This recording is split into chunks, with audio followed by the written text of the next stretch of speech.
Salam sejahtera untuk kita semua. Perkenalkan, nama saya Rivaldo Primasepian, NIM 18A10135. Kali ini saya akan mempresentasikan hasil tugas besar dari mata kuliah Perancangan Struktur dan Sistem Bangunan High-Res 6-10 lantai dengan fungsi bangunan, bank, dan rental office. Berikut merupakan pengertian fungsi, jenis, serta kriteria bank dan rental office pada umumnya. Lalu berikut merupakan data proyek yang ada. Tapak dari bangunan ini terletak di Jalan Sriwijaya nomor 28 Tegalsari, Kecamatan Candisari, Kota Semarang, Jawa Tengah, di mana memiliki kategori jalan lokal sekunder sehingga memiliki ketentuan GSB sebesar 23 meter, KDB 60%, dan KLB 3. Lalu luas area tapak total yang digunakan sebesar 3.300 meter persegi. Berikut merupakan coretan awal dalam menentukan konsep serta kebutuhan ruang yang ada. Lalu kebutuhan ruang yang diaplikasikan dari bank antara lain mulai dari lobi, ruang teller, hingga toilet. Lalu pada rental office dari lobi, ruang pengelola, ruang resepsionis, hingga toilet. Pada proyek kali ini saya akan menggunakan modul bangunan berdasarkan ukuran bahan bangunan berupa keramik ukuran 0,5 x 0,5 meter serta berdasarkan modul parkir mobil ukuran 2,5 x 5 meter.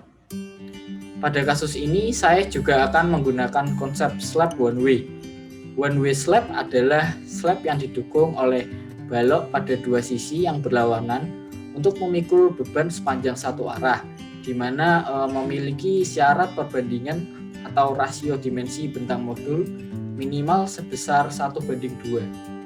Sehingga berdasarkan modul bahan bangunan serta modul parkir basement yang ada, dimensi atau bentang modul struktur dari slab one way ditetapkan sebesar 5 x 10 meter, di mana hal ini masuk ke dalam kriteria dari jenis slab one way. Berikut merupakan gambaran dari slab one way atau slab satu arah tersebut. Lalu ada balok pada komponen struktur bangunan ini ditentukan berdasarkan hitungan berikut, yakni tingginya sebesar 1/12 dari sisi terpanjang bentang modul, sehingga memiliki tinggi sebesar 80 cm. Lalu untuk lebar balok tersebut sebesar setengah dari tinggi balok tersebut, maka didapati lebar balok sebesar 40 cm. Lalu dimensi kolom yang digunakan pada bangunan ini didapat dari perhitungan lebar balok ditambah offset sebesar 10 cm, sehingga dimensi kolom yang ada sebesar 50 x 50 cm. Untuk tebal slab atau plat sendiri diambil berdasarkan perhitungan dari 1/40 bentang sisi modul terpendek, sehingga tebal plat tersebut sebesar 12 cm.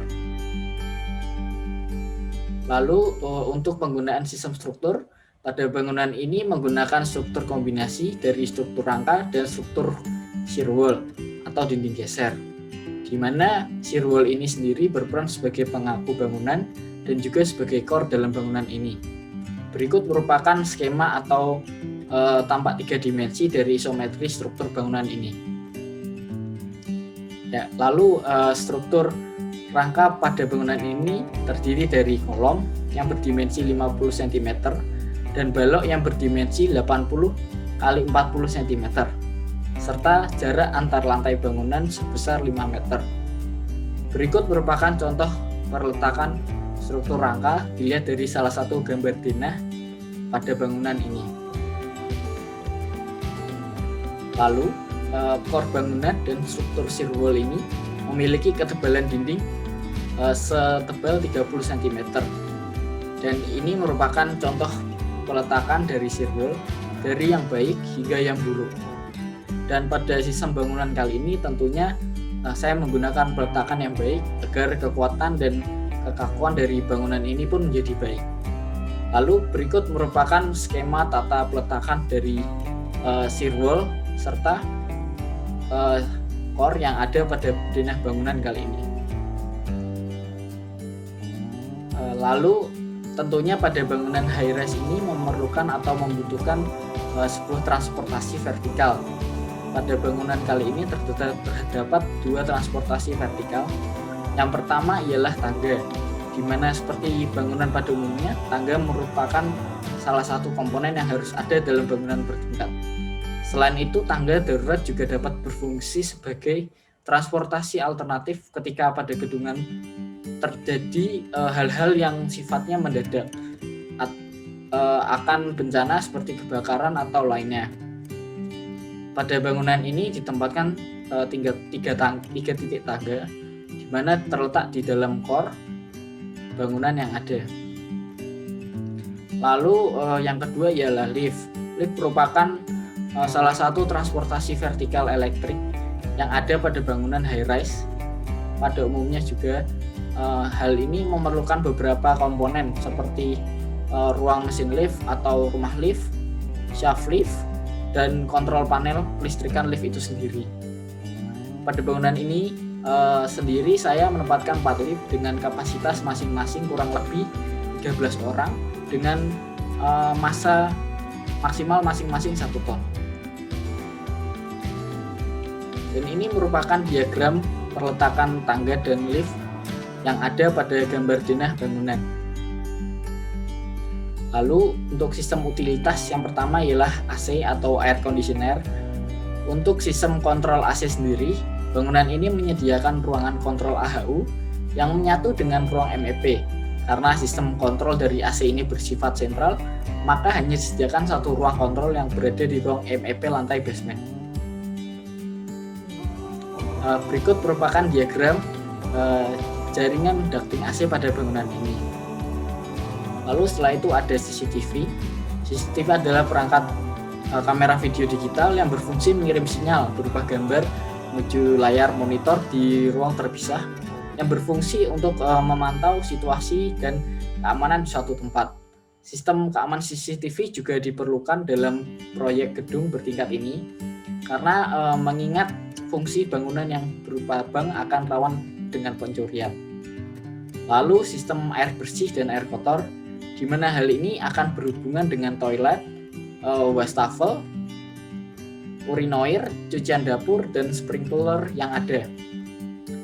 Berikut merupakan skema dari air bersih dan air kotor yang ada. Lalu ada APAR, hidran box, dan hidran pilar. Ketiga sistem ini merupakan hal yang penting dan merupakan bagian dari sistem keamanan bangunan akan bahaya kebakaran. Berikut merupakan detail produk sprinkler. Berikut merupakan detail dari produk APAR, hidran box, dan hidran pilar yang diterapkan pada bangunan kali ini.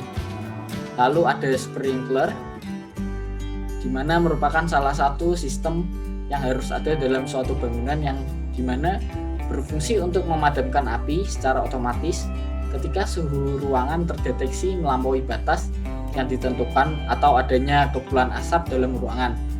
Biasanya sprinkler diletakkan pada titik-titik tertentu pada ceiling atau plafon di dalam bangunan. Berikut merupakan detail produk sprinkler yang diterapkan pada bangunan ini dan isometri utilitas jaringan pipa, saluran hidran, dan sprinkler pada bangunan. Lalu berikut merupakan gambar kerja yang ada.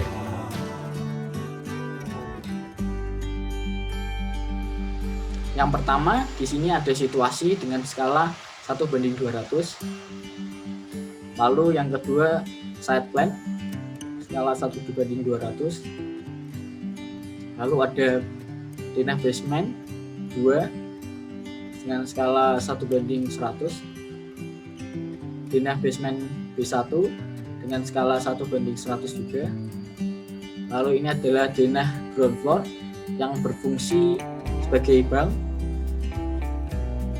Lalu ada denah lantai 1 dan juga memiliki skala 1:100. sebagai fungsi bank. Lalu ada di lantai 2 ada ruang pengelola. Di lantai 3 ada area servis. Di lantai 4 ada kantor sewa, ada unit A.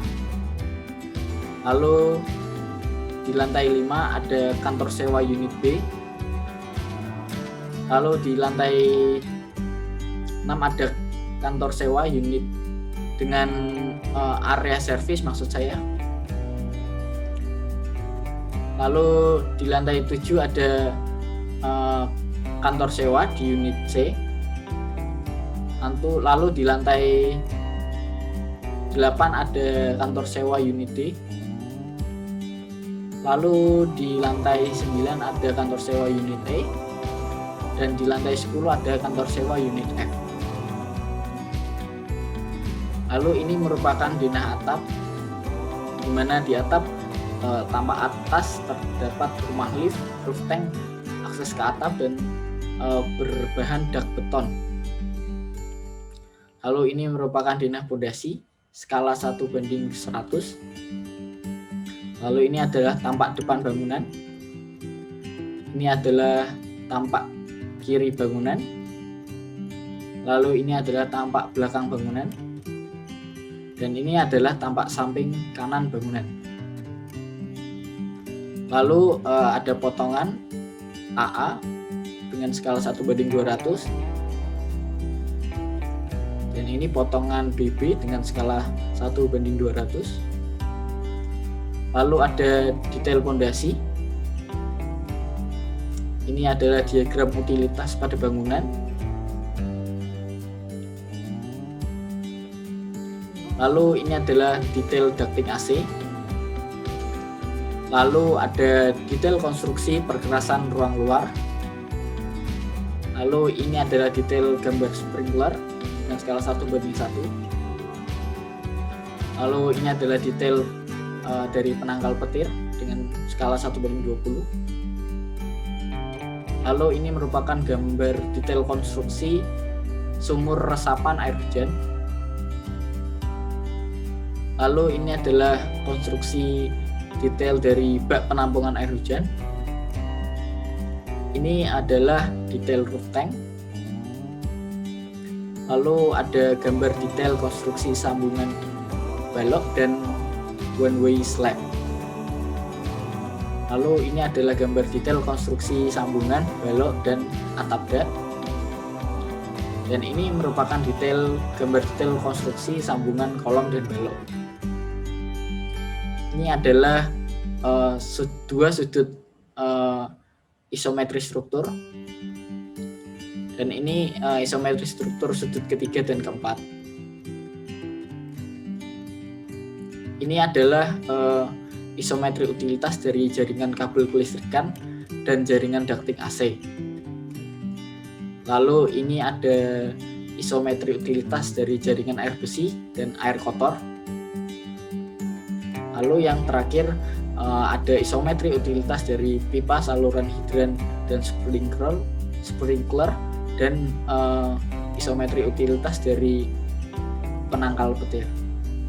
Jadi sekian dari saya. Terima kasih.